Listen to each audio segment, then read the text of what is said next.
दिल्ली में अपने पैर जमाने के बाद अरविंद केजरीवाल 4 राज्यों में चुनावी जमीन ढूंढ रहे हैं। अभी हम जुड़ रहे हैं आपके साथ तदेव भूमि उत्तराखंड में, हरिद्वार में है। अरविंद केजरीवाल का स्वागत है आज तक पे, इंडिया टुडे पे। उनके साथ हैं आम आदमी पार्टी के जो सीएम फेस हैं कर्नल कौटियाल। दोनों का आपका स्वागत है। Thank you ma'am. Arvind ji, पहले जो सवाल मैं करूंगी, बात तो उत्तराखंड की करनी चाहिए, आपके यहाँ के कैंपेन की करनी चाहिए, पर कुछ चीजें हैं जो बहुत चर्चा में हैं। अब आप पे बहुत बहुत गंभीर आरोप लगे हैं।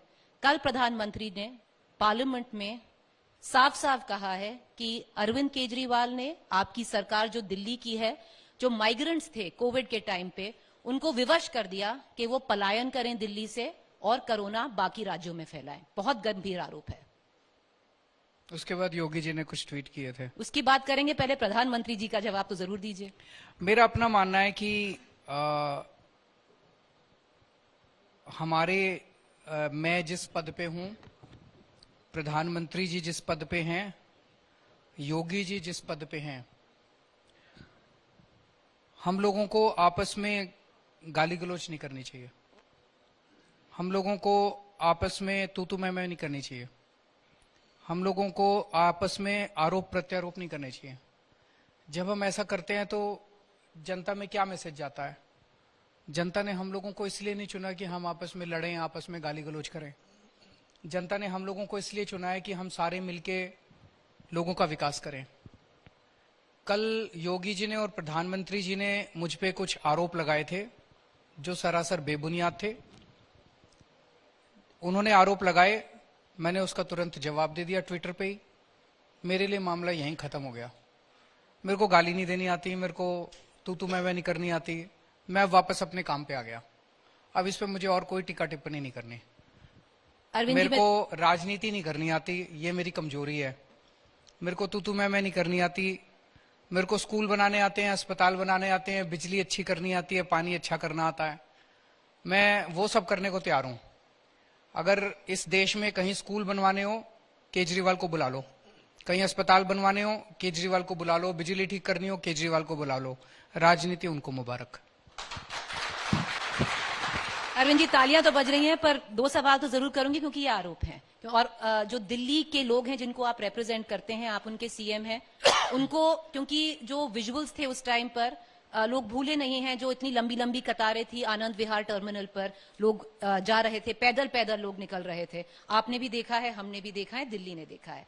तो उस हिसाब से जब प्रधानमंत्री कहते हैं कि जो आम आदमी पार्टी की गाड़ियां लाउड स्पीकर बांधकर माइग्रेंट कॉलोनीज में जा रही थी और उनको बोल रही थी कि यहां से निकलिए, पता नहीं क्या ऐसी बीमारी आने वाली है, ये हुआ था? नहीं, बिल्कुल गलत है। झूठ बोल रहे थे वो। मैंने ट्वीट में यही लिखा है कि संसद में प्रधानमंत्री जी ने सरासर झूठ बोला है, ये शोभा नहीं देता। उसके बाद आपने जिक्र किया योगी आदित्यनाथ जी का। एक बात आपने अभी उठाई है जो सबको थोड़ी अलग लगी, क्योंकि जो भाषा का इस्तेमाल हुआ, उन्होंने जैसी भाषा इस्तेमाल की, भाई देखो, इज्जत दोगे तो इज्जत मिलेगी। तो ये आपका, क्या कहते हैं ना, एकदम से गुस्सा आता है और आपने ट्वीट किया, तो जब सुनो केजरीवाल हुआ तो आपने सुनो योगी किया। बस जो मेरे को कहना था मैंने ट्विटर में कह दिया। अब मेरे लिए इतना ही था, बस इतना, ये खत्म। अब आप काम पे आते हैं, काम करते हैं। चलिए, इसमें एक और चीज हुई है अरविंद जी, के कांग्रेस कूद पड़ी है। वो कह रही है कि ये जो आम आदमी पार्टी है, जो बीजेपी है, ये नूरा कुश्ती है, फिक्स्ड मैच है, दोनों एक टीम है और आप उनकी टीम भी है। मैं बाहर हो जा रहा हूं, कांग्रेस लड़ ले। उनको तो लड़ाई में ही मजा आता है, मेरे को लड़ाई में मजा नहीं आता, मेरे को नहीं लड़ना। कांग्रेस लड़ ले, योगी जी से, प्रधानमंत्री जी से, वो आपस में लड़ते रहे। मैं नीचे हूं, काम कर रहा हूं, मैं काम ही करना चाहता हूं, तो आपस में लड़ ले, मेरे को कोई दिक्कत नहीं है। कांग्रेस लड़ ले, मैंने मैदान साफ कर दिया उनके लिए। पर वो तो कह रहे नूरा कुश्ती है, फिक्स्ड मैच है, वो कर लें। चलिए, हम देवभूमि में हैं, हम हरिद्वार में हैं। एक और चीज, क्योंकि ये पिछले कुछ ही मतलब पिछले 10 घंटे में ही हुआ है कि बहुत सारा आप पे आरोप लगे हैं कांग्रेस पार्टी से ही, हिंदुत्व के बारे में। हम हरिद्वार में हैं और बीजेपी को लेके ही आरोप लगे हैं कि मान लीजिए अगर आप दोनों ही एक ही साइड के कॉइन हो, जो कहते हैं अग्रेसिव हिंदुत्व, आप थोड़े लाइट हैं, वो स्ट्रांग है। हिंदुत्व क्या है? मेरा अपना मानना है, हम सब हिंदू हैं और हमारे सबसे बड़े भगवान हम श्री रामचंद्र जी को मानते हैं। रामायण में उनकी पूरी कहानी लिखी हुई है। मेरा अपना मानना है कि हिंदुत्व वो है जो रामायण के अंदर रामचंद्र जी की वाणी है, उनका आचरण है, उनका संदेश है। हिंदुत्व बस ये है और इसके बाहर कोई हिंदुत्व नहीं है। अब रामायण के अंदर हम देखते हैं कि भगवान राम ने शबरी के झूठे बेर खाए। वो देख रहे थे अपनी आंख के कोने से कि शबरी चख चख के उनको बेर दे रही है, पर प्यार से दे रही थी। वो देख रही थी कौन सा मीठा बेर है, कौन सा फीका बेर है। मीठे मीठे बेर उनको दे रही थी और भगवान मुस्कुरा मुस्कुरा के उसके झूठे बेर खा रहे थे। ऐसे अगर हमारे भगवान हैं और ये लोग दलितों के लिंचिंग कराते हैं, तो ये हिंदुत्व थोड़ी है। हिंदुत्व वो है जो भगवान राम ने सिखाया था, जो शबरी के झूठे बेर खा रहे थे। भगवान राम ने 2 मिनट के अंदर अपना राजपाट त्याग दिया। अगले दिन सवेरे सवेरे भगवान राम का राज्याभिषेक होने वाला है। भगवान राम अयोध्या के राजा बनने वाले हैं। अयोध्या की राजा खूब प्यार करती है रामचंद्र जी से और चाहती है कि वो राजा बने। शाम को दशरथ जी उनको बुलाते हैं। वो उनके कक्ष में जाते हैं। केकई वहीं बैठी है। दशरथ जी की तो हालत ही नहीं थी कुछ कहने की। केकई उनको कहती है कि 14 वर्ष का वनवास। रामचंद्र जी चाहते तो कहते कि मैं कोई वनवास नहीं जाता, और सारी जनता रामचंद्र जी के साथ होती। अगले दिन राज्याभिषेक हो जाता, राजा बन जाते।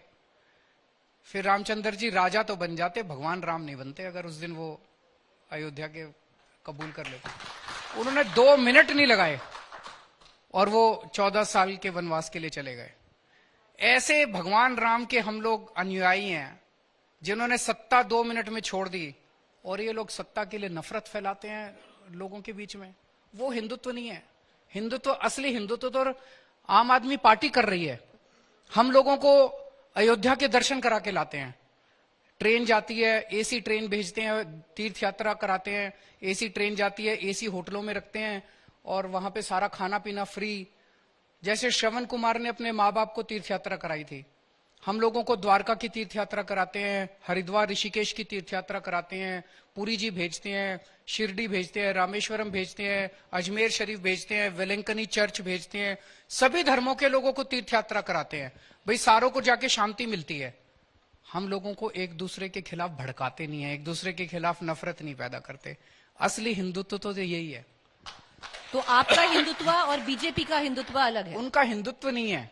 क्या है उनका? पुराने जमाने में जो भी आदमी दूसरों के खिलाफ वो करता था, भंग करता था, राक्षस होते थे ना, तो राक्षस ऋषि मुनियों की तपस्या भंग किया करते थे। राक्षस लोगों के उसमें जाके उनका वो राक्षसी प्रवृत्ति है जो वो कर रहे हैं, वो हिंदुत्व नहीं है। हिंदुत्व वो है जो आम आदमी पार्टी कर रही है, लोगों में प्यार फैला रही है, लोगों को, बच्चों को अच्छी शिक्षा दे रही है, लोगों के इलाज कर रही है, अस्पताल अच्छे बना रही है। ये असली हिंदुत्व है।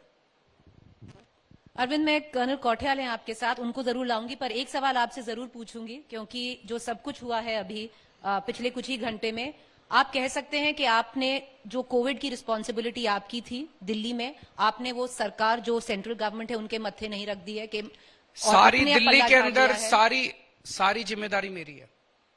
मैंने बार बार, कोविड इतनी बड़ी महामारी थी और इतनी बड़ी महामारी के ऊपर राजनीति नहीं होनी चाहिए। जब आपको याद होगा पिछले साल मैं डेली प्रेस कॉन्फ्रेंस करके जनता को वाकिफ करता था कि आज दिल्ली की क्या स्थिति है। हर प्रेस कॉन्फ्रेंस में मैंने कहा कि दिल्ली के अंदर आज हम कोविड मैनेज कर पा रहे हैं, ये केजरीवाल की वजह से नहीं है, हम सबको साथ लेके चल रहे हैं। हम केंद्र सरकार का भी शुक्रिया अदा करते थे, हम डॉक्टर्स का भी शुक्रिया अदा करते थे, सारी एनजीओ का शुक्रिया अदा करते थे, धार्मिक संस्थान बहुत सारे थे, उन्होंने अपने अपने धर्मशालाएं दी थी, राधा स्वामी सत्संग वालों ने, व्यास ने अपना पूरा दिया था, बहुत सारे लोगों ने अपना अपना, अक्षरधाम वालों ने दिया था। सबने मिलके लड़ाई लड़ी तभी तो जीते। हम उस टाइम एक दूसरे को, नहीं ये ऐसे कर रहा है जी, वो ऐसे कर रहा है जी, ये तो केजरीवाल ने ऐसे नहीं किया, इससे समाधान नहीं मिलता। मैं तो केंद्र सरकार का बार बार शुक्रिया अदा कर चुका हूं कि उन्होंने भी मदद की, इन्होंने भी मदद की, सबने मदद की, तभी तो हमने कोरोना को जीता। अकेले नहीं जीत सकते थे। अब कोरोना के 2 साल बाद अगर प्रधानमंत्री जी वहां पे लोकसभा में कहें नहीं नहीं केजरीवाल ने ये नहीं किया वो नहीं किया, केजरीवाल ने तो धक्के मार के लोग निकाल दिए, ये अच्छी बात नहीं है, सही बात नहीं है। चलिए उत्तराखंड की बात, छोटी बात है ये, जो प्रधानमंत्री ने कहा वो छोटी बात है, झूठ बोला उन्होंने, वो छोटी बात है, गलत बात है। और जो योगी जी ने बोला उसके बाद वो भी नहीं होनी चाहिए। उन्होंने तो साफ बोला है, ये तूतू में अच्छी, वो क्या लिखा है उन्होंने, तू तो 4 ट्वीट किए, पता नहीं क्या, रात को 12 बजे ऐसा क्या हो गया था। रात आपने को भी फट से जवाब दिया। जवाब तो देना ही था, मेरे दिल्ली के लोगों के ऊपर आरोप लगा रहे हैं, जवाब तो देना ही था, ऐसे कैसे चुप हो जाते। पर अब मेरे को और राजनीति नहीं करनी, बस खत्म हो गया, यहाँ बात खत्म। अब आप काम पे आते हैं। चलिए हम काम पे आते हैं। आपने जितने सीएम फेस अनाउंस किए हैं, आपने पंजाब में लोगों से पूछा, कांग्रेस और उत्तराखंड में लोगों से नहीं पूछा। लोगों की राय नहीं लेंगे उत्तराखंड की कि कर्नल कौटियाल को सीएम फेस बनाना हमारी पार्टी चाहिए की अलग अलग राज्यों में अलग अलग स्ट्रेटजी है, कानून में तो लिखा नहीं भी पूछना है, कहीं पूछा कहीं नहीं पूछा। तो यहाँ पे जरूरी नहीं है कि उत्तराखंड की जनता से पूछा जाए, यहाँ जरूरी नहीं समझा पार्टी ने। तो क्या देखकर आपने कर्नल कौटियाल को अपना सीएम फेस बनाया? यहाँ कट्टर ईमानदार आदमी है, ये हमारी सबसे पहली शर्त होती है। कहीं भी हमारी ईमानदार पार्टी है, ईमानदारी से काम करते हैं, स्विस बैंकों में अकाउंट नहीं है, प्रॉपर्टियां नहीं है हमारी अनाप शनाप। तो एक तो ये कट्टर ईमानदार आदमी है। दूसरा, फौज से रिटायर हुए, देश के लिए इन्होंने गोलियां खाई हैं, आज भी 2 गोलियां इनके शरीर में है जो लेके घूमते हैं। फौज से रिटायर होने के बाद ये घर जाके नहीं बैठे, इन्होंने पहाड़ों के 10,000 बच्चों को अपने पैसे से ट्रेनिंग देके उनको फौज में भर्ती कराया, रोजगार दिलाया उनको। सोचो, ऐसा आदमी जिसके पल्ले कुछ नहीं था, कोई पावर नहीं थी, कोई इसके पास संसाधन नहीं थे, इसने आज बिना संसाधन के, बिना पावर के 10,000 बच्चों को रोजगार दिला दिया। अगर कल को ये अगर सीएम बन जाता है तो मुझे लगता है 10 लाख बच्चों को रोजगार दिला देगा ये उत्तराखंड के अंदर। केदारनाथ पे जब आपदा आई, केदारनाथ 2013 में जब ध्वस्त हो गया था, तो सबको लग रहा था कि अब ये हो नहीं पाएगा। गवर्नमेंट डिपार्टमेंट्स ने लिख के दे दिया था कि 5 साल बाद यात्रा शुरू हो पाएगी, 6 साल बाद। फिर इनकी टीम को बुलाया गया, ये गवर्नमेंट में ही थे उस time, NIM Nehru institute of mountaineering के प्रिंसिपल थे। इनकी जिम्मेदारी भी नहीं थी, इनका काम भी नहीं था। इनको बुलाया, इन्होंने 3 महीने के अंदर केदारनाथ का पुनर्निर्माण करके यात्रा चालू करा दी। कर्नल कौटियाल जी, बहुत लोगों से बात की है जमीन पर आपके बारे में, बहुत अच्छी चीजें बोली हैं कि आदमी अच्छे हैं पर नेता नहीं बन पाएंगे। क्या कहते हैं, पॉलिटिशियन बन पाएंगे, नहीं बन पाएंगे? नेता तो बहुत है। नेता तो मेरे को लगता है मैं कभी भी नहीं बन पाऊंगा। जो आज की अगर परिभाषा बोले किसी नेता की, वो तो मेरे पे बिल्कुल भी फिट नहीं बैठती।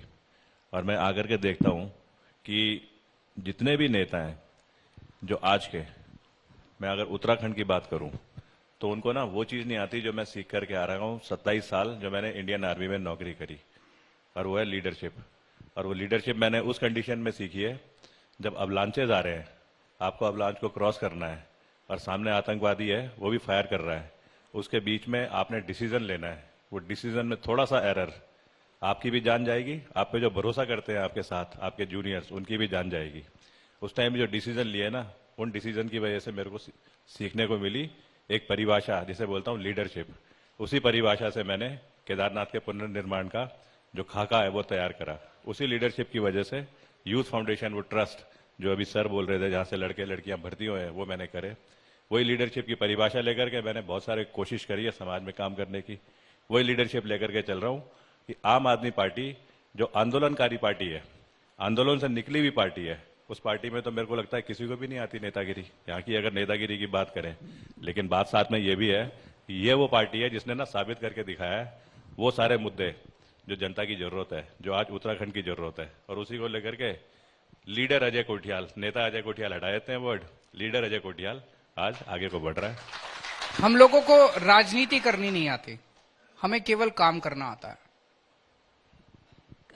कर्नल साहब, आप आर्मी से हैं, आपने गोलियां खाई हैं, आपने बोला कि मेन रीजन आपका जो आपने सीखा है आर्मी से सीखा है लीडरशिप। आर्मी में एक और चीज होती है टेकिंग ऑर्डर्स। आपको लगता है कि कल अगर आगे जाएंगे, और ये सवाल बहुत बार अरविंद जी से किया गया है, हर स्टेट में किया गया है, क्या ये रिमोट कंट्रोल सरकार होगी कि ऑर्डर आएगा दिल्ली से और आप एग्जीक्यूट करेंगे उत्तराखंड में? फौज में जब ऑर्डर्स आते हैं ना, तो ऑर्डर्स बड़े सोच समझ करके दिए जाते हैं। उससे पहले डिस्कशन होता है, उसे बोलते हैं जंगी सोच विचार। जब जंगी सोच विचार के बाद में पैरामीटर्स डिसाइड हो जाते हैं, उसके बाद हम सबका फर्ज होना चाहिए उन ऑर्डर्स को फॉलो करना। अगर ऑर्डर्स ये हो कि हेलो अजय कोठियाल दिल्ली आओ, मेरे घर के बाहर उठक बैठक करो, वो ऑर्डर्स नहीं होते, वो होते हैं नकली उठक बैठक। वो वाले मेरे को लगता नहीं है कभी ऑर्डर्स हम जैसे समझेंगे। पिछले 4-5 महीने में मैं बात कर रहा था यहाँ लोगों से, धामी साहब कम से कम 75 बार दिल्ली गए होंगे। कोई भी छोटी से छोटी चीज हो उनको दिल्ली जाके परमिशन लेनी पड़ती है, सारे डिसीजन वहां होते हैं। और पिछले 6 महीने में ये 2 बार मेरे पास आए हैं। जब भी जरूरत होती है मैं यहाँ आता हूं। तो हमारी पार्टी उत्तराखंड से चलती है, उनकी पार्टी दिल्ली से चलती है।